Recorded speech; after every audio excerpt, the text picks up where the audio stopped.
ಆರ್ಥಿಕ ಧ್ರುವತಾರೆ ಮನಮೋಹನ್ ಸಿಂಗ್ ವಿಧಿವಶ.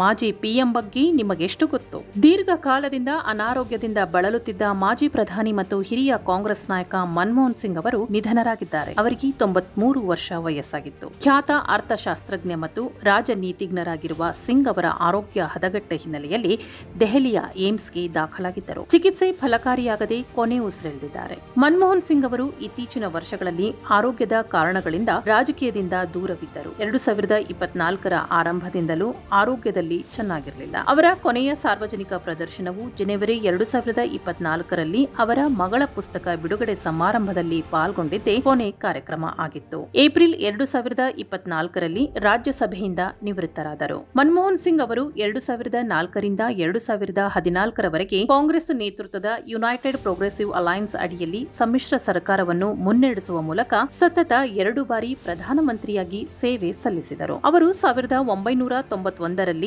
ಪಿವಿ ನರಸಿಂಹರಾವ್ ಸರ್ಕಾರದಲ್ಲಿ ಹಣಕಾಸು ಸಚಿವರಾಗಿ ಭಾರತದ ಆರ್ಥಿಕ ಉದಾರೀಕರಣದ ವಾಸ್ತುಶಿಲ್ಪಿಯಾಗಿದ್ದರು. ಪ್ರಧಾನಿಯಾಗಿ ಸಿಂಗ್ ಅವರ ಅಧಿಕಾರಾವಧಿಯು ಅಭೂತಪೂರ್ವ ಆರ್ಥಿಕ ಬೆಳವಣಿಗೆಯಿಂದ ಗುರುತಿಸಲ್ಪಟ್ಟಿದೆ. ಅದು ಭಾರತವನ್ನು ವಿಶ್ವದ ಅತ್ಯಂತ ವೇಗವಾಗಿ ಬೆಳೆಯುತ್ತಿರುವ ಪ್ರಮುಖ ಆರ್ಥಿಕತೆಯಾಗಿ ಇರಿಸಿತು.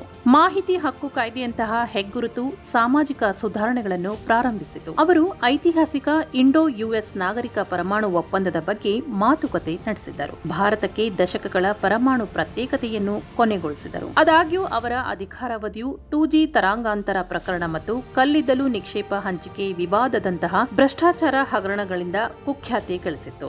ಹಣಕಾಸು ಸಚಿವರಾಗಿ ಸಿಂಗ್ ಅವರ ಪಾತ್ರವನ್ನು ರಾಷ್ಟ್ರದ ಆರ್ಥಿಕ ಇತಿಹಾಸದಲ್ಲಿ ಒಂದು ಮಹತ್ವದ ತಿರುವು ಎಂದು ಪರಿಗಣಿಸಲಾಗಿದೆ. ಪಾವತಿ ಸಮತೋಲನ ಸಮಸ್ಯೆ ಮತ್ತು ಕ್ಷೀಣಿಸುತ್ತಿರುವ ವಿದೇಶಿ ಮೀಸಲು ಸಮಸ್ಯೆಯೊಂದಿಗೆ ತೀವ್ರ ಆರ್ಥಿಕ ಬಿಕ್ಕಟ್ಟನ್ನು ಎದುರಿಸುತ್ತಿರುವ ಅವರು ಆರ್ಥಿಕತೆಯನ್ನು ಉದಾರೀಕರಣಗೊಳಿಸುವ, ಖಾಸಗೀಕರಣವನ್ನು ಉತ್ತೇಜಿಸುವ ಮತ್ತು ಜಾಗತಿಕ ಮಾರುಕಟ್ಟೆಗಳಲ್ಲಿ ಭಾರತವನ್ನು ಸಂಯೋಜಿಸುವ ಪರಿವರ್ತಕ ಸುಧಾರಣೆಗಳನ್ನು ಪರಿಚಯಿಸಿದರು. ಈ ಕ್ರಮಗಳು ಬಿಕ್ಕಟ್ಟನ್ನು ತಪ್ಪಿಸಿದವು. ಅರ್ಥಶಾಸ್ತ್ರಜ್ಞರಾಗಿ ಅವರ ವೃತ್ತಿ ಜೀವನವು ಅವರ ಶೈಕ್ಷಣಿಕ ಉತ್ಕೃಷ್ಟತೆ ಮತ್ತು ಭಾರತದ ಆರ್ಥಿಕ ನೀತಿ ನಿರೂಪಣೆಗೆ ಪ್ರಭಾವಶಾಲಿ ಕೊಡುಗೆಗಳಿಂದ ಗುರುತಿಸಲ್ಪಟ್ಟಿದೆ.